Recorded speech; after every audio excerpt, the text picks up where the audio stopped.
Hi అండి. ఈరోజు మన ఛానల్‌లో పప్పు టమాటా చూపించబోతున్నాను అండి. కర్రీ చాలా టేస్టీగా ఉంటది. ముందుగా పప్పు అయితే తీసుకొని అందులో ఒక టమాటా అయితే వేసుకుంటున్నా. అలాగే ఒక పచ్చిమిర్చి వేసుకొని ఒకసారి వాష్ చేసుకోవాలండి బాగా.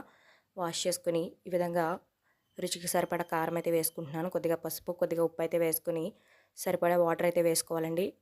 వేసుకొని కొద్దిగా చింతపండు రసం అయితే వేసుకుంటున్నా అండి. నానబెట్టుకున్న చింతపండు కొద్దిగా రసం వేసుకొని ఈ విధంగా 3-4 విజిల్స్ వచ్చే వరకు అయితే ఉడకనివ్వాలండి. ఉడికిన తర్వాత ఈ విధంగా మ్యాష్ చేసుకొని కలుపుకొని పక్కన పెట్టుకోవాలండి. సాఫ్ట్‌గా ఉడికిపోయింది కాబట్టి నేను ఎక్కువగా మ్యాష్ చేయట్లేదు. అయితే ఇప్పుడు తాలింపు అయితే వేసుకుందాం. కడాయి పెట్టుకొని కొద్దిగా ఆయిల్ వేసుకొని అందులో 4 వెల్లుల్లి రెమ్మలు, అలాగే జీలకర్ర, ఆవాలు వేసుకొని కొద్దిగా ఉల్లిపాయ అయితే వేసుకుంటున్నానండి. కట్ చేసిన ఉల్లిపాయ అయితే వేసుకొని ఒక ఎండుమిరగాయ అలాగే కరివేపాకు వేసుకొని అది బాగా కాగనివ్వాలండి. బాగా కాగిన తర్వాత ఈ విధంగా తాలింపు అయితే వేసుకుంటే టమాటా పప్పు అయితే రెడీ అయిపోయిందండి. చాలా టేస్టీగా ఉంటది. మీరు కూడా తప్పకుండా ట్రై చేయండి.